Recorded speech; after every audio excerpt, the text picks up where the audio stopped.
Yo, what is up, everybody? Mix here, and today we're gonna be doing an updated beginner's guide of Wuthering Waves. My other beginner's guide I've posted has really not been too good. I think I left things out, but today is just an updated guide that what you should really be doing, what you should be prioritizing, what you really should, you know, team building, all that shit, and pull priorities, and yeah, without further ado, let's get started. Alright, so the first thing you really want to do is, of course, basically doing like main quest, side quest, all that stuff like that. That's, of course, like the main priority you should really be doing. Like, even like event quests and some shit like that. You know what I'm saying? And this will help you get asteroids, what's it called, EXP as well. Echo, and then, what's it called? Yeah, it's pretty much it. You get mats, you get, shell credits, all that stuff like that. And that's basically it. So the next thing you should really prioritize yourself as well is doing, what's it called? Is doing your guidebook. Like if we go all the way back here to 1, level up 1 resident to level 20, 3, equip 1 3-star weapon or above, all this. You really want to be completing this guidebook because there's these things called Union level EXP, which is basically just, it'll just basically help you level up and all that stuff like that as well. Pretty much it, Just make sure to do all these, and that's going to help you. And this is also going to help you with databank EXP, and I'll get into that in a minute. So, mostly, as soon as you begin a gacha game, or, like, if you begin, like, Wuthering Waves, for example, you really want to prioritize one team, one DPS, one support, one healer. And, just pretty much it. So, let's focus on now Databank. Databank EXP. You're going to all automatically start at, like, all the way to level 1, right? So you're going to start all the way to level 1. And, of course, each time you're roaming around the world, all that stuff, that you're going to get echoes. And echoes are going to drop. And they're going to drop, and they're going to give you EXP depending on the rarity. So, when you're level 0 all the way to level 5, you're only going to get really like 2-star, you're only going to get like really 2-star echoes, but also these, what's it called? Your databank's going to give you asteroids, materials, and also stamina. And that's going to be really good to where, like, if you're going to do more dodging, all the other things like that. Once you reach the level 5, this is where you get the 3-star echoes. Like, let's say, for example, right? You get a whiff laugh, right? Or a snip snap. They're green. Once you get blue ones, they'll give you Echo EXP. All the way up to rarity 5. So, you don't really need to start building characters at an early level. You really want to start building characters as soon as you reach about, how can I say this? Around Union level 40. And really, you really want to start going all the way until you get the 5-star echoes. Originally, you're going to start getting 5-star echoes at around level 15.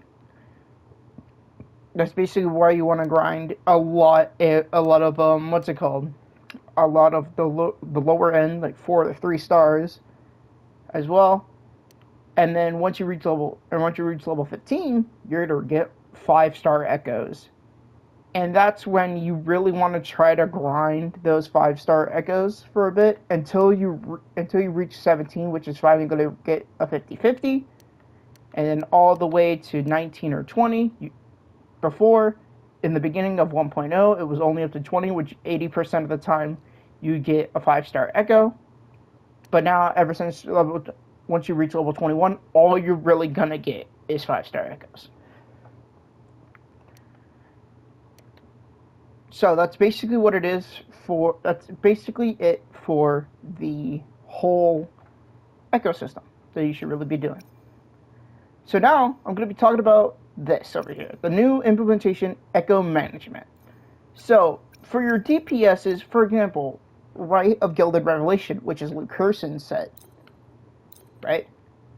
Basically, if you edit your plans, usually he's the main DPS. You want if you don't have like a crit rate, you can get crit rate, crit damage, forecast. You don't want attack, HP, healing, or defense.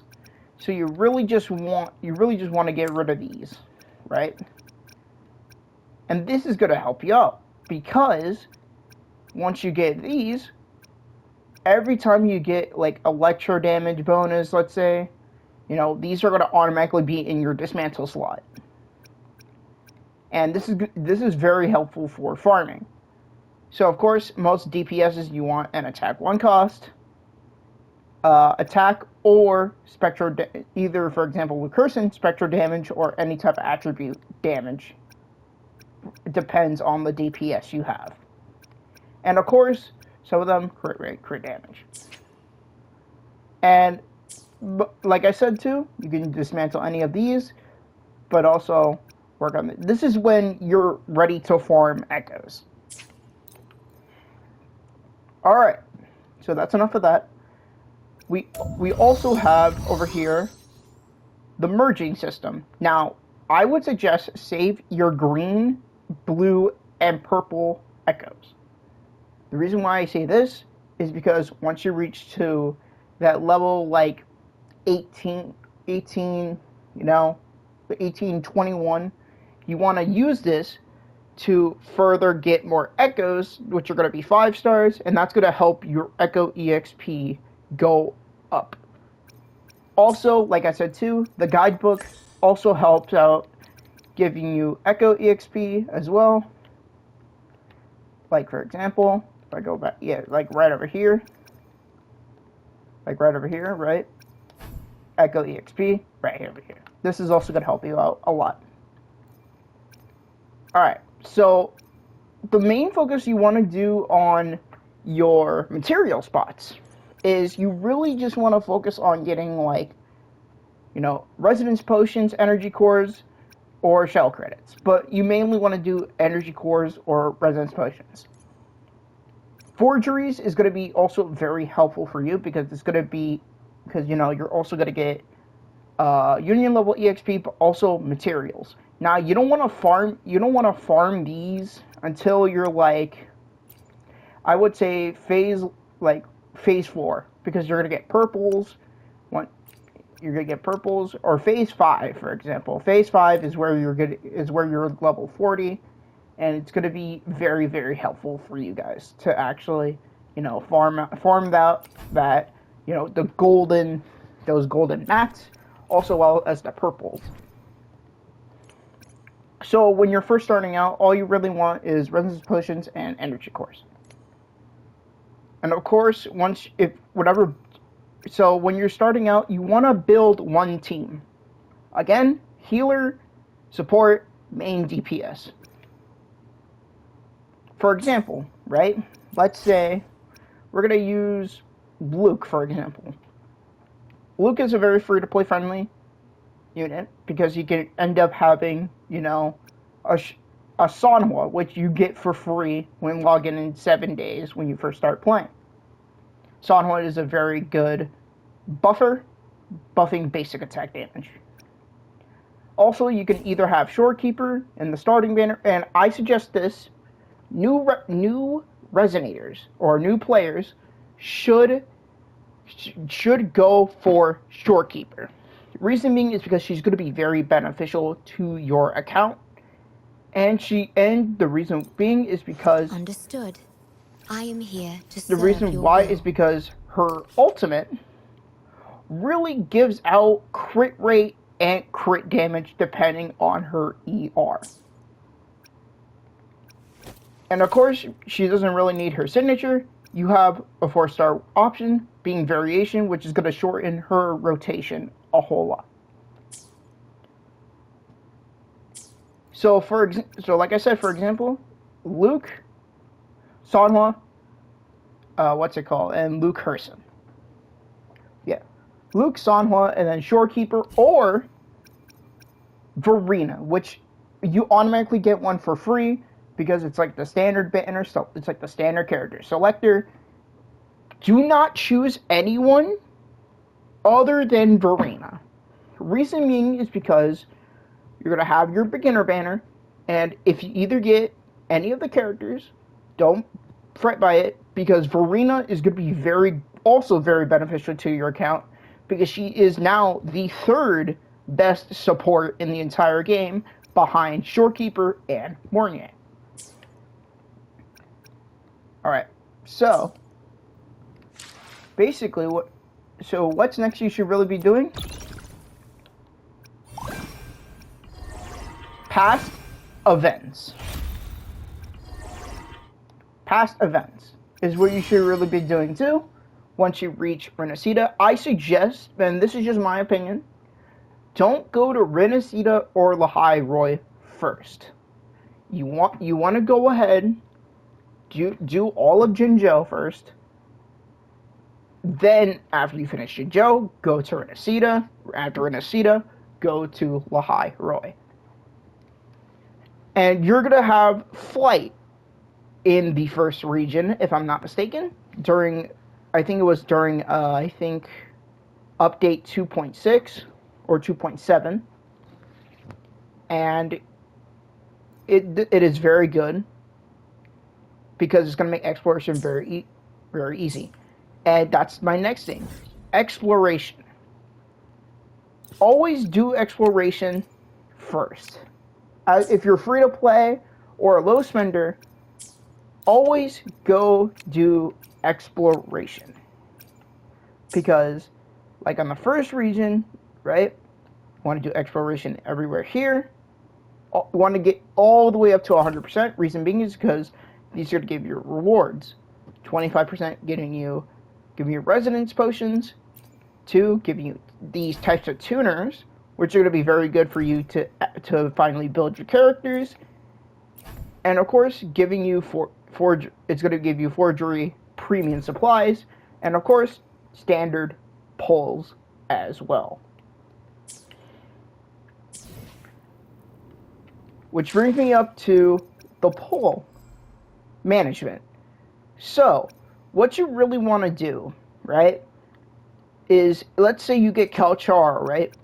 He's going to have this as his main priority weapon because it gives you attack, crit damage, and it gives you an attack increase. This is just a stat stick for him because, in general, this weapon, as well as Pulsation Bracers, is going to be good for Ling Yang and Kalcharo.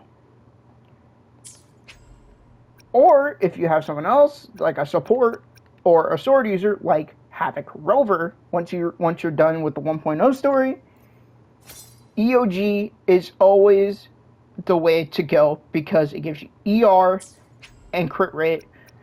Also, Static Mist, being a crit rate and attack weapon, also increases energy and your attack for a certain amount of time.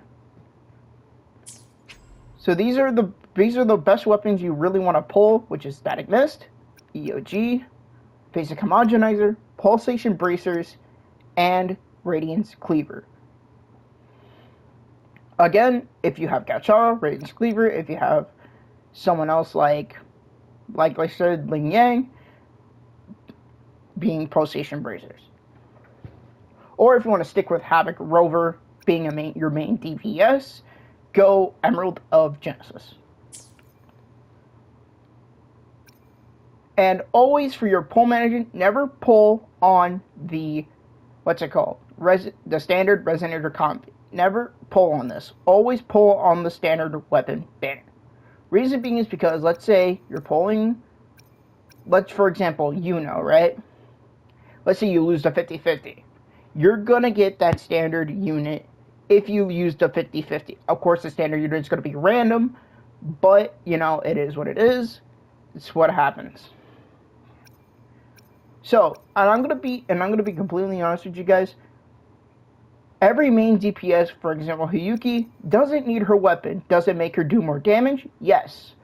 But she also has a second best in slot option, being EOG, because in general it gives you ER, but also it gives you basically can get 2, or basically depends on how many copies you have, basically 1 less ER roll to roll on. So that's what you should be mainly prioritizing on.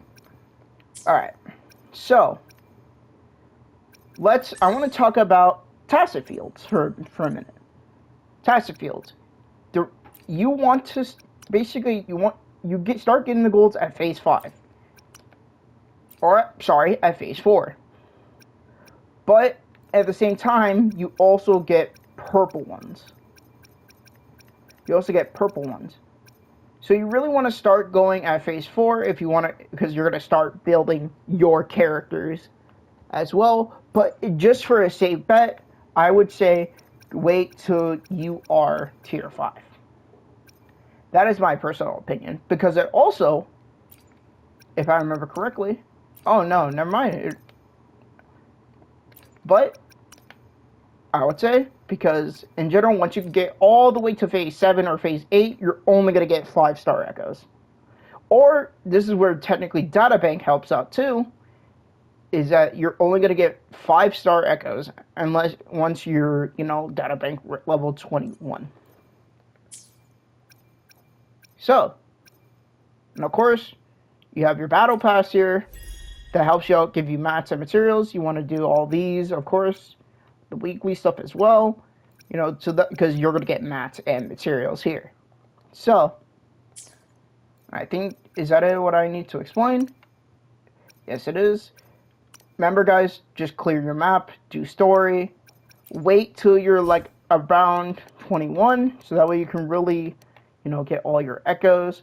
Wait till you're merging until you're level 18. And remember, guys, echo management as well. And also this. So, I appreciate you guys for watching. I know this is a new, This is a new type of guide for me making. And this is, an updated guide. So I appreciate you guys for watching. Thank you guys so much for having the time. Make sure to like, comment, and subscribe. And make sure to always catch me live on twitch.tv/mythicalmix when I stream gacha games, but also some variety games. Again, I appreciate you guys for watching, and I'll see you guys in the next one. Peace out.